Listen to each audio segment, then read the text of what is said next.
السلام علیکم۔ تو جی it's MK Fantasy World and its novel name Wild King of White by Muniba Khalil, and it's episode number 61. So let's start the episode. مجھے ڈر لگ رہا ہے، ظہیر اسے نظروں سے پرسکون کیا۔ احمد اور سدرا ایک طرف کھڑے گاڑی کا انتظار کر رہے تھے۔ وہ منسا کو ساتھ ریسٹ روم لے کر گیا تھا، جہاں سے نکلتے وہ مزید نروس ہو گئے تھے۔ ہم اس میں جائیں گے؟ اس نے سامنے کھڑے آؤڈی کو دیکھا، پھر ظہیر کو۔ یس۔ اس کی آنکھیں باہر آ گئیں۔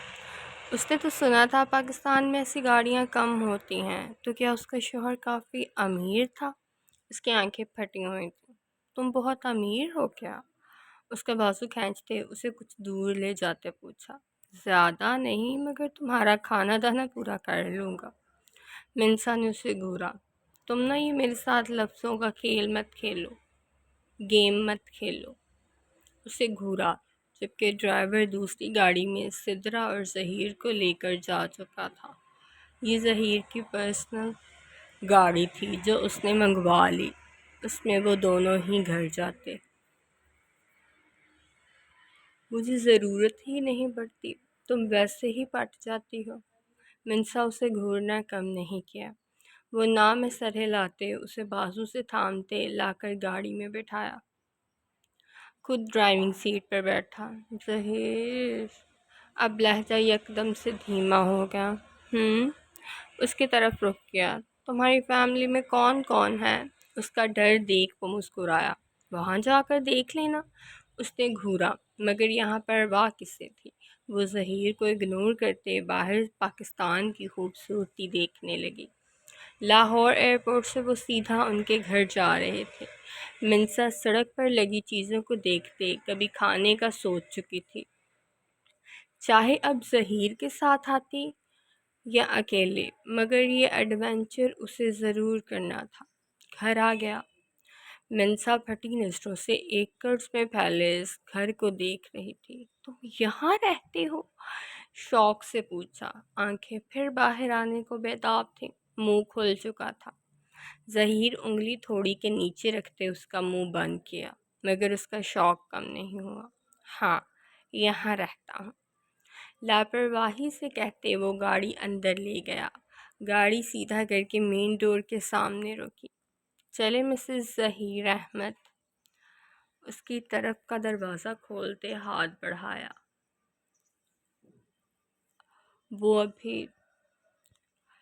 وہ ابھی تک اس گلابی شلوار قمیض میں تھی، اب دوپٹہ کندھے پر جھول رہا تھا۔ ظہیر نے بھی پرواہ نہیں کی۔ مجھے ڈر لگ رہا ہے۔ مکمل اس کے بازو سے چپک گئی، جبکہ ظہیر مسکراہٹ دباتے اسے شیرنی سے بھیگی بلی بنتے دیکھا۔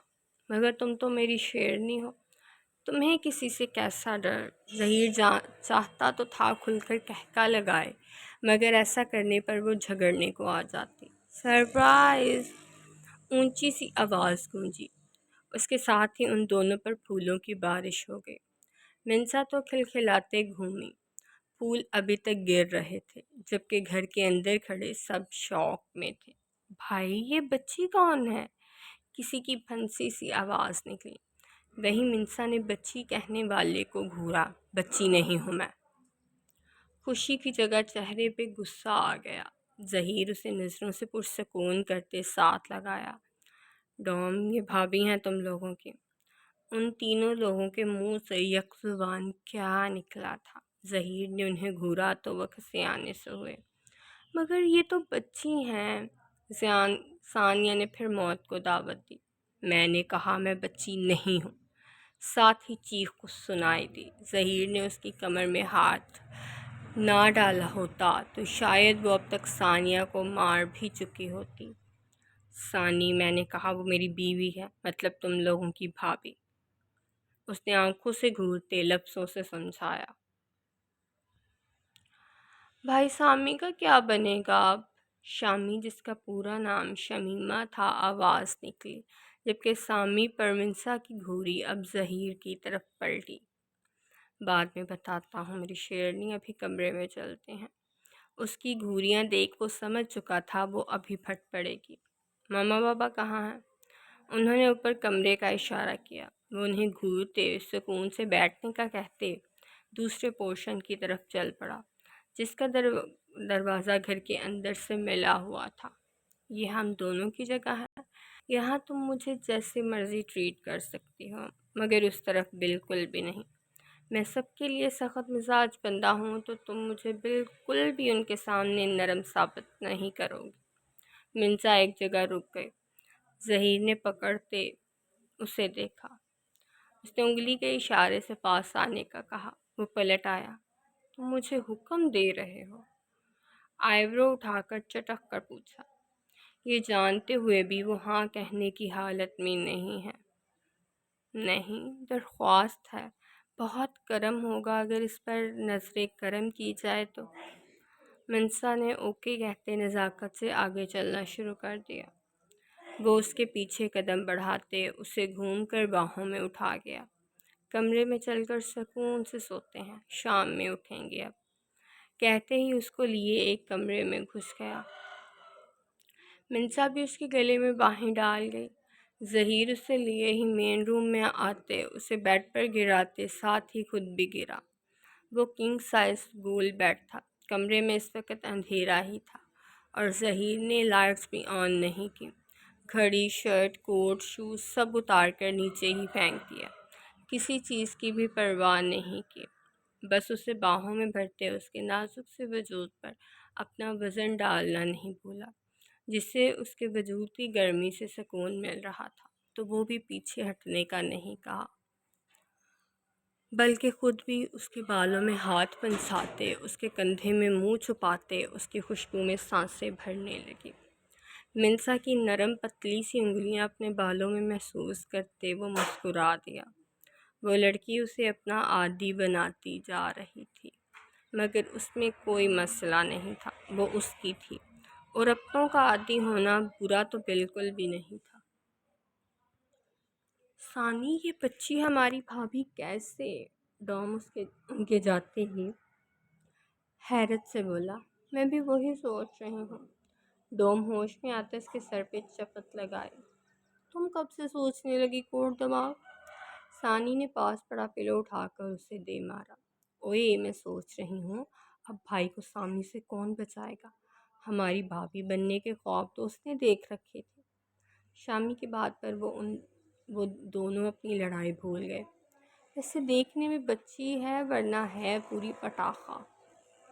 شامی اور ثانی دونوں نے ڈوم کو گھورا۔ بھابھی ہیں وہ، گندی نظر نہیں ڈال سکتے تم ان پر۔ ڈوم نے انہیں گھورا۔ میں اس سینس میں نہیں کہہ رہا تھا بے وقوفو، مطلب وہ بہت چالاک اور تیز ہیں۔ وہ دونوں خود ہی گڑبڑا گئی۔ اصل چالاک تو سامی ہے۔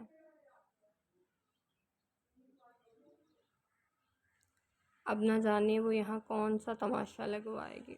اللہ بچائے ہماری اس بچی بھابھی کو ان سے۔ ہاتھ اٹھاتے دعا کرتے منہ پر ہاتھ پھیرا، جیسے ہمیں آج شوق ملا ہے۔ ڈوم کو اچانک یاد آیا۔ جی ڈوم صاحب، ثانی نے اس کی بے وقوفی کو دیکھتے کہا، میں تو شوق میں ہوں، میں تو ابھی کسی سے بات نہیں کر سکتا۔ ثانی اسے گھورا جو بڑبڑاتے جا رہا تھا۔ شامی بھی اس کے جانے پر شکر کیا۔ ہم دونوں مووی دیکھیں؟ اس کے سوال پر ثانی نے اسے گھورا۔ ٹائٹینک مووی ہوگی، اینڈ پر وہ ناسموا مر جائے گا اور تم 2 گھنٹے بیٹھ کر رہو گی۔ میں نہیں دیکھ رہی کچھ بھی، تم ہی دیکھو اپنا جیک اور اس کی وہ خوبصورت سی لیلا۔ وہ شامی کو غصے سے ناک چڑھانے پر مجبور کرتے 9 2 11 ہو گئی، جبکہ شامی مووی لگاتے بیٹھ گئی۔ ابھی اس کے چہرے پہ اشتیاق تھا۔ مووی شروع ہو چکی تھی۔ اس کا پرنس چارمنگ تو جیک ہی تھا، اس کے خوابوں کا شہزادہ۔ وہ اپنی ہی دنیا میں کھونے لگی۔ موسیٰ، موسیٰ، جی موسیٰ، اس کا نام لمبا کھینچا۔ کیا کہنا ہے وچ؟ پری نے اسے گھورا۔ وہ موسیٰ کے سینے پر پڑی تھی، اس کے ہونٹوں کو انگلی سے ٹچ کرتے وہ ان سے کھیل رہی تھی، جبکہ موسیٰ کی آنکھیں بند تھیں۔ موسیٰ، اب اس کی آنکھیں کھولتے اپنی ضدی وچ کو دیکھا۔ کیا ہوا؟ کیا ہوا ہے؟ اس کا موڈ آف تھا، اس کے تاثرات یہ بتا رہے تھے۔ مجھے ماما سے ملنا ہے۔ لب ذرا سے پھیلے۔ ان کی یاد آ رہی ہے۔ اس نے جھٹ سے سر ہاں میں ہلایا۔ میں کرتا ہوں کچھ، روتے نہیں شاباش۔ وہ موسیٰ کی گال پر ہونٹ رکھتے سر اس بات میں ہلا گئی۔ جاؤ بیلا کو دیکھو ہوش آیا کہ نہیں۔ وہ اوکے کہتے اٹھی۔ موسیٰ اس کے وجود کو گہری نظروں سے دیکھا۔ اس کے پیٹ کا ابھار صاف نظر آتا تھا، کمر مزید پتلی نظر آنے لگی تھی۔ اس کی حالت دیکھتے دائی نے یہی کہا تھا بیٹا ہے، جبکہ وہ بھی بیٹا ہی چاہتا تھا۔ موسیٰ پیچھے کسی کو کال ملانے لگا، جس نے پہلی ہی بیل پر کال اٹھا لی۔ تم رات کو مینشن آئے تھے؟ حارث نے تھوک نکلا۔ اسے معلوم نہیں تھا وہ اتنی جلدی جان جائے گا۔ جی، مشکل سے ہاں نکلا تھا۔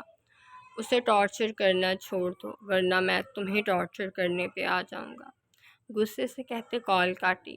وہاں پری بیلا کو دیکھ رہی تھی، جس کا بخار تو اتر چکا تھا، مگر وہ کام کرنے پہ لگی تھی۔ صبح کچن صاف کرتے مینشن کی صفائی بھی وہ کر چکی تھی۔ ابھی بھی پری نے اسے مشکل سے بٹھایا تھا۔ میڈم سر غصہ کریں گی آپ کے کام کرنے پہ۔ پری نے اسے گھورا۔ وہ مجھ پہ غصہ کرے گا تو میں بھی چپ نہیں بیٹھوں گی، اس پر جواب میں غصہ کروں گی۔ بیلا پری کی بات پر مسکرائی۔ آپ کے پیر سوج رہے ہیں۔ پری کے سرخ و سفید سے چھوٹے چھوٹے پیر مزید سرخ ہوتے پھول رہے تھے۔ کھڑے ہونے کے 2 منٹ بعد ہی ایسا ہونا شروع ہو جاتا۔ 2 منٹ لگیں گے سینڈوچ بنانے میں، کچھ نہیں ہوگا۔ لاپرواہی سے کہتے ابھی وہ ساس پین نکالتی جب موسیٰ نہ جانے کہاں سے آ گیا۔ ایک جھٹکے میں اسے گود میں اٹھاتے بغیر بیلا کی پرواہ کیے اسے گھوری، اسے نوازا، جبکہ بیلا بیچاری مفت میں ہی شرمندہ ہو گئی۔ آرام کیوں نہیں ہے تمہیں؟ پوچھتے اسے لا کر بیڈ پر لٹایا۔ اس کے پیر دیکھے جن کا 2 سیکنڈ میں کوئی حال نہیں رہا تھا۔ دیکھی ہے ان کی حالت؟ اسے گھورتے ہلکا سا ڈانٹا۔ وہ منہ سر لپیٹے اس کا موبائل سائڈ ٹیبل سے اٹھاتے اس پر گیم کھیلنے لگی۔ موسیٰ تیل لے کر آتے اس کے پیروں کو پکڑتے مالش کرنے لگا۔ پری نے دوسرا پاؤں بھی اس کی گود میں رکھ دیا۔ موسیٰ نرمی سے ان کی مالش کرتے ہلکا ہلکا اس کی ٹانگیں بھی دبا دیں۔ اسے اچھا محسوس ہونے لگا۔ وہ فون رکھتے آنکھیں موند گئی۔ میرے بالوں میں بھی تیل لگاؤ۔ موسیٰ اسے پاس بلایا۔ وہ اس کے ہاتھ تھامتے قریب ہوئی۔ موسیٰ اسے اپنے سامنے بٹھاتے اس کے بالوں سے کیچر نکالتے ان میں تیل لگانے لگا۔ انگلیوں کی پوروں سے مالش کرتے اسے دیکھا جو آنکھیں مودے سکون میں تھی۔ ساری رات موسیٰ کو اٹھانے کے بعد اب اسے نیند آ رہی تھی۔ موسیٰ تیل دور پھینکتے اب اس کے کندھوں کو ہلکا ہلکا دبایا۔ وہ مزید اس کے سینے سے ٹیک لگا کر بیٹھ گئی۔ موسیٰ تیل سے بھرے ہاتھ کو اس کی شرٹ کے اندر لے جاتے پیٹ اور اس سے ذرا اوپر پھیرا۔ وہ تڑپ ہی اٹھی۔ ایک لمبی سانس بھرتے وہ تقریباً اچھلی۔ موسیٰ پیچھے ہوتے اسے بیڈ پر گرایا، خود اس پر سایہ کرتے دونوں ہاتھ اس کے چہرے کے گرد رکھے۔ ساری رات تم نے مجھے سونے نہیں دیا۔ پری نے معصوم سی شکل بنائی۔ اس سے پہلے وہ سارا الزام اپنے وجود میں پلتے بچے پر ڈالتی، موسیٰ اس کی سانسیں ہی قید کر گیا۔ اس کے وجود کو نرمی سے چھوتے دوسرا ہاتھ اس کے وجود پر ہی گردش کرنے لگا۔ اس کی سانسوں سے چھیڑ چھاڑ کرتے وہ اس شرٹ کا پردہ بھی گرا چکا تھا۔ مجھے ساری رات اٹھانے کا ہرجانہ تو ادا کرنا پڑے گا۔ پری چت لیٹی سانسیں بھر رہی تھی۔ موسیٰ اوپر ہوتے شرٹ اتار کر دور پھینکی۔ اس کا وجود دیکھا جو تیل سے ہلکا نم تھا۔ نو، ہاتھ اس کے سینے پر رکھتے اسے خود پر جھکنے سے روکا۔ تمہاری صحت کا لحاظ کر رہا ہوں، مگر آج تم نہیں روک سکو گے، کہتے اس کے وجود کو گہری نظروں سے دیکھا۔ وہ شرم سے نظریں چرا گئے، اور یہاں ہی موسیٰ اس کی انگلیوں میں انگلیاں پھنساتے اس کے وجود پر سایہ کیا۔ وہ تڑپی مچھلی، مگر موسیٰ کی نرم گرفت کے سامنے وہ ہار گئی۔ موسیٰ اس کے ہونٹوں کو یوں چھو رہا تھا جیسے وہ روئی کے بنے ہوں، نرم و نازک سے۔ وہیں اس کے سانسیں پیٹے وہ اچانک رکا۔ وہ چاہتا تھا پری بھی اس کا ساتھ دے۔ ہلکا سا اپنے اور اس کے وجود میں فاصلہ لاتے وہ اوپر ہو گیا۔ پری نے نظریں کھولتے اسے دیکھا۔ اس کا دور رہنا نہ جانے کیوں برا لگا۔ مجھے تمہارے ہونٹوں کا لمس دنیا کی ہر چیز سے زیادہ عزیز ہے۔ اس کی سرگوشی پر وہ اسے محبت بھری نظروں سے دیکھتا رہا۔ پری ہاتھ اس کی گردن میں ڈالتے، اس کا چہرہ خود پر جھکاتے، اس کے ہونٹوں سے سانسیں کھینچنا شروع کر دیں۔ تم مجھے کسی روز پاگل کر دو گی۔ وہ اس کی گردن میں ہونٹ رکھتے مسکرائے، پھر اس کے ہونٹ دیکھیں جنہیں وہ کاٹ چکے تھے۔ موسیٰ تمہارے ہونٹ زخمی ہیں، ان سے خون نکل رہا ہے، لب دبائے کہا۔ تمہیں کیوں پسند ہیں یہ ہونٹ اتنے؟ وہ آج جاننا ہی چاہتا تھا۔ کیونکہ یہ تمہارے ہیں، کہتے اس کے ہاتھ ہٹاتے وہ اس کے چہرے کو دونوں ہاتھوں میں بھرتے وہ خون کی بوند چننے لگے۔ بغیر اپنی پھولی سانسوں کی پرواہ کیے وہ موسیٰ کی سانسوں سے کھیل رہی تھی، جو سکون سے بیڈ پر لیٹا اسے اپنی منمانیاں کرنے دے رہا تھا۔ پری اس کے نچلے لب کو ہونٹوں میں بھرا، اس کی نرمی جذب کر رہی تھی۔ وہ حواس بھلا چکی تھی۔ موسیٰ اس کا انداز دیکھا، وہ اس سے زیادہ جنونی ہو رہی تھی۔ ایک ہاتھ بڑھاتے اس نے موسیٰ کی گردن اور سینے پر پھیرنا شروع کر دیا، وہاں سے بالوں میں لے جاتے انہیں بے ترتیب کر گئے۔ تمہارا وجود، یہ نرم ہونٹ، سب مجھے پاگل کرنے کی طاقت رکھتے ہیں۔ اس کے سینے پر پڑے ان سرخ ہو چکے ہونٹوں کو دیکھتے سرگوشی کی، اور مجھے تمہاری یہ پھولی سانسیں، کہتے ہی اس پر سایہ کیا۔ ہر پردہ گراتے وہ اسے اپنی سانسوں سے بھی قریب کر گیا۔ اس قدر دور آتے پلٹنا مشکل تھا، اور موسیٰ اسے اچھے سے یہ بتا رہا تھا۔ اس کے ہونٹوں کو شدتوں سے سرخ کرتے وہ اسے کپ کپانے پر مجبور کر گیا۔ موسیٰ، وہ ہکلا گئی۔ موسیٰ اس کی سننے کے بجائے اس کی سانسیں مزید شدتوں سے پینے لگا۔ اس کو لگا وہ اگلی سانس نہیں لے پائے گی۔ موسیٰ اس کی گردن پر ہونٹوں سے شدتوں سے چھوتے اسے اچھے سے اپنی بے قراریاں سنا رہا تھا۔ وہیں پری تو تڑپ ہی اٹھی، خود کو کوسا جو ہر دفعہ اس شیر کو چھیڑ دیتی تھی، مگر باز بھی نہیں آتی۔ موسیٰ بھی اس کی گردی سانسوں کو سنبھالتے نرمی سے اسے خود میں سموئے اس کے وجود میں اتر رہا تھا۔ وہیں پری ہر دفعہ کی طرح تڑپ رہی تھی۔ اس کی نرمی میں بھی جنون ہوتا تھا جو اس کو تڑپا دیتا۔ ابھی بھی وہ تڑپتے پسینے میں نہا گئی، جس سے چپکے بال موسیٰ اپنی انگلیوں کے پوروں سے اس کے چہرے سے پیچھے کیے۔ اچھا خاصا دور تھا، خود ہی دعوت دی ہے، اب بھگتو۔ سارا الزام اس کے سر ڈالتے وہ شدتوں سے اس کی سانسیں چھیننے لگا۔ وہیں پری بھی اس کی سانسوں میں سانسیں کھینچ کر اپنی سانسیں ہموار کرنے لگی۔ انہیں بالکل بھی وقت کا ہوش نہیں تھا۔ باہر سورج اپنے جوبن پر آ چکا تھا، مگر وہ دونوں خود میں گم کر سب بھول چکے تھے، اور شاید یاد بھی نہیں رکھنا چاہتے تھے۔ ہانیہ آنکھیں صاف کرتے رومان کے پیچھے ہی اس گھر میں داخل ہوئی۔ وہ سوئٹزرلینڈ کا ایک چھوٹا سا گھر تھا، مگر ان دونوں کے لیے بہت تھا۔ رومان اسے پہلے ہی خرید چکا تھا۔ اس کے چہرے کے تاثرات دیکھ وہ کچھ نہیں بول رہی تھی۔ وہ اندر آتے سائڈ میں پڑے صوفوں سے سفید چادر ہٹاتے وہاں بیٹھ گئی۔ رومان بیگز اندر لا رہا تھا۔ ہانیہ اس سے نظر ملائے بغیر ہی بیٹھی تھی۔ رومان نے اسے ایک نظر دیکھا تھا۔ کھانا منگواؤں؟ وہ جواب دینے کے بجائے اٹھ گئی۔ رومان اس کے جانے سے پہلے اس کا ہاتھ پکڑتے اسے روک لیا۔ آپ نے اپنی مرضی کی، اب مجھے اپنی مرضی کرنے دیں، یا اس میں بھی میں آپ کی پابند ہوں؟ اس کی آنکھیں سرخ ہو رہی تھیں، وہ اپنے آنسو ضبط کر رہی تھی۔ رومان اس کا ہاتھ چھوڑ دیا۔ وہ پلٹتے بھری نظروں سے لکڑی کی سیڑھیاں چڑھتے اوپر چلی گئی۔ وہیں رومان پیچھے اسے جاتا دیکھتا رہا۔ وہ دونوں تو آ گئے تھے، مگر ان کی خوشیاں وہیں رہ گئیں۔ رومان سب کچھ ویسے ہی چھوڑے گاڑی لے کر وہاں سے نکل گیا۔ وہیں ہانیہ اندر بیڈ پر لیٹی رو رہی تھی۔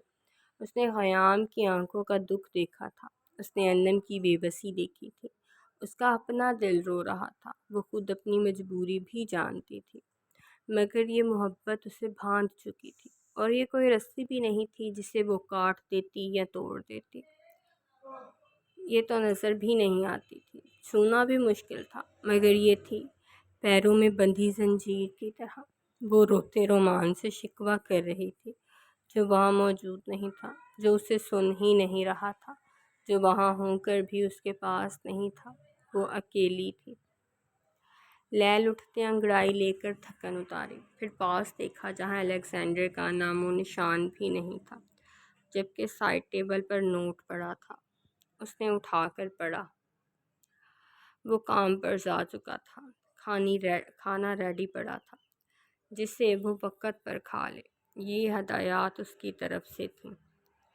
وہ منہ بناتے اٹھی، ایک نظر خود کو دیکھا، پھر فریش ہوتے بال کنگھی کی کرتے باہر آئی، جہاں جورجینا ہال میں بیٹھی تھی۔ میم کھانا لاؤں؟ کھانا گرم کر دوں؟ لیل مسکراتے بیٹھ گئی۔ ویسے یہ الیگزینڈر یہ ڈیوٹی تمہیں کیوں دے گیا؟ وہ مسکرا دی۔ اس کا اشارہ کھانا کھلانے کی طرف تھا۔ تاکہ میں آپ کا خیال رکھ لوں، جو آپ خود نہیں رکھتی، وہ اوہ والے انداز میں کہتے پیچھے پلو سیٹ کرنے لگی۔ پلیز الیگزینڈر کو کال میں لا دو گی؟ اس نے فوراً سے فون لا تھمایا، خود کھانا گرم کرنے چلی گئی۔ سکندر، وہ فوراً سے ٹارچر سیل سے باہر نکلا۔ وائٹ روز، کیا ہوا ہے؟ وہ پاگل ہی تو ہوا تھا، تم مجھ سے ملے بغیر چلے گئے۔ اس نے سکون کی سانس بھری۔ آپ کے پاس جارجیا ہے؟ لیل نے یس کہا۔ پھر کھانا کھائیں اور اپنا خیال رکھیں، مجھے ایک کیس پر کام کرنا ہے، اور پلیز رونا نہیں ہے۔ وہ واقعی ہونٹ پھیلا رہی تھی، منہ بناتے ناک چڑھائے، مزید ہدایات سننے کے بجائے غصے سے کال کاٹ دی۔ میم یہ لیں۔ اس نے پراٹھا رول لیل کی سامنے رکھا۔ وہ منہ بناتے کھانے لگی، جبکہ الیگزینڈر سے ناراضگی پکی ہو چکی تھی۔ جورجینا اپنی میم کا غصہ دیکھ وہیں بیٹھی رہی۔ ماسی، وہ لڑکی مدد کر سکتی ہے، بیوقوف سی ہے وہ، تنزیہ کہا۔ پھر تیاری مکمل رکھو۔ وہ خوش ہوئی۔ کال کاٹ کر وہ وہیں صوفے پر خوشی سے بیٹھی تھی۔ وجود پر جینز اور شرٹ تھی، جو کہ اس کی بوڑھی ہڈیوں پر اچھی نہیں لگ رہی تھی، مگر وہ ٹائٹ جینز ہی پہن تھی۔ میرا خون بھی اس خون میں خون و خون ہو جائے گا۔ اس کے دل میں اپنی بیٹی کے لیے نفرت ہی نفرت تھی۔ اسے ایک میسج ریسیو ہوا۔ وہ خوش ہوتے ہوڈی پہنتے اس وقت باہر نکلی۔ پہلے تم مرو گی، پھر تمہارا عکس۔ اس کے لہجے میں نفرت بول رہی تھی، آنکھوں میں بدلے کا جہاں آباد تھا۔ جو عورت اپنی بیٹی سے نفرت کر سکتی ہے، وہ کسی اور کو کیسے بخش سکتی تھی؟ BK 815M۔ ایک میسج ٹون کے ساتھ اسے گاڑی کا نمبر رسیو ہوا۔ اس نے نظریں دوڑائیں، کچھ ہی فاصلے پر گاڑی کھڑی تھی۔ اس نے چپکے سے جا کر اس گاڑی میں بام لگا دیا۔ خود دور سے اس میں ہنستی مسکراتی لیل کو بیٹھتے دیکھا۔ آج تم مرو گی اور کل وہ۔ 1 منٹ، کل کیوں؟ وہ بھی آج ہی مرے گی، کہتے اس نے قدم اپنی گاڑی میں پڑے فون کی طرف بڑھائے۔ میری پیاری بیٹی۔ وہ اپنے کام میں لگی تھی، اسے یہ مداخلت پسند نہیں آئی۔ پٹرول چھڑکتے اس نے وہیں لیب میں پڑی اس بے حس و حرکت وجود کو دیکھا، جسے وہ کچھ دیر پہلے اپنے ہاتھوں سے مار کر ادھمرا کر چکی تھی۔ میرے پاس وقت نہیں ہے سانپوں سے گفتگو کرنے کا۔ وہ کال کاٹتے کاٹتے رک گئے۔ تم کچھ وقت میں اکیلی ہو جاؤ گی، وجود مر جائے گا، عکس بچ جائے گا، افسوس سے کہا، جبکہ وہ اپنی غلطی پر پچھتائی۔ اس نے تو سوچا تھا وہ پہلے اسے مارے گی، مگر وہ لیل کی طرف چلی گئی۔ نو، اسے روکنا تھا یہ سب۔ بابا میرا انتظار کیجیے گا۔ اس نے ویل چیئر پر بیٹھے اس شخص کا ماتھا چوما، اشارہ کیا۔ 2 گارڈز انہیں لیتے چلے گئے۔ انہیں ڈاکٹر کی ضرورت تھی۔ جوزف ان کی حالت بری کر چکا تھا۔ جو وہ کسی صورت نہیں بھول پا رہی تھی۔ تم بھی یہاں ہی تڑپو گے۔ کہتے ہی اس نے ایک جھٹکے سے لائٹر نکالا۔ وہیں پڑے اس ڈاکٹر کی نظروں میں خوف اور التجا تھی، مگر اس نے نہیں سنی۔ ایک قدم آگے جاتے وہ پلٹی۔ اس کی آنکھوں کے خوف سے محظوظ ہوتے اس نے لائٹر یوں جلاتے ہی چھوڑ دیا۔ اس کے ساتھ ہی وہاں آگ پھیلنا شروع ہو گئی۔ اس ڈاکٹر کا آدھا وجود جل گیا۔ وہ تڑپنے لگا۔ اس کی نظروں میں خوف تھا، مر جانے کا، درد سے تڑپنے کا، مگر اسے یہ خوف مزہ دے رہا تھا۔ تم تڑپو گے تو ہی تو مجھے سکون ملے گا۔ کہتے ہی اسے یوں ہی جلتے دیکھتی رہی۔ وہ موسیٰ کو بتا چکی تھی، وہ لیل کو بچا لیتا، وہ نکل چکا تھا، وہ وہیں لیل کے پاس تھا۔ اچانک اس کی انتڑیوں میں تکلیف اٹھی۔ وہ جو سمجھ رہی تھی یہ درد ختم ہو گیا، ابھی باقی تھا۔ اس نے ادھ چلے شخص کو دیکھا۔ اسے باہر نکالو، مشکل سے کہا۔ اپنا وجود سنبھالا جو درد برداشت نہیں کر پا رہا تھا۔ وہیں وہ ڈاکٹر خوف میں تھا۔ اس کی آنکھیں اس وقت سرخ تھیں، سامنے جلتی آگ کی مانند سرخ۔ اس طرح ہی غصہ اور شعلے بھڑک رہے تھے اس میں۔ اس سے کچھ نہ ہو، ورنہ میں تمہیں مار دوں گی۔ درد اور تکلیف برداشت نہیں کر پا رہی تھی جب موسیٰ کی کال آئی۔ میں ماما کے ساتھ ہوں، وہ حملہ نہیں کر سکتی ان پر۔ وہ گاڑی سے دور کھڑا بول رہا تھا۔ گاڑی میں بم لگا ہے، اس نے تکلیف سے کہا، مگر وہ سمجھ نہیں سکا۔ وہ سب کچھ ویسے ہی چھوڑتے گاڑی لے کر اس طرف کو نکلی۔ اسے لوکیشن کا علم تھا، وہ یہاں ہی تھے۔ وہ بے قراری سے آگے بڑھ رہی تھی، لیل کو مرتے نہیں دیکھ سکتی تھی۔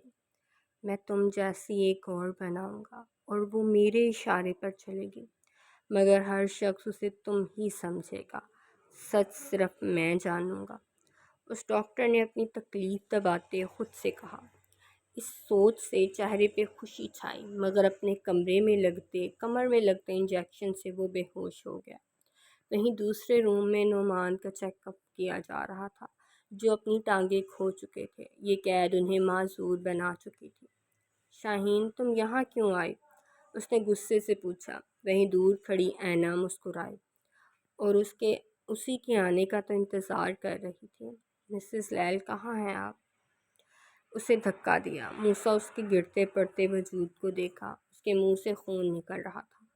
وہ مشکل سے قدم اٹھاتے گاڑی کی طرف بڑھی۔ وہیں لیل اس کی حالت دیکھتے پتھرا گئی۔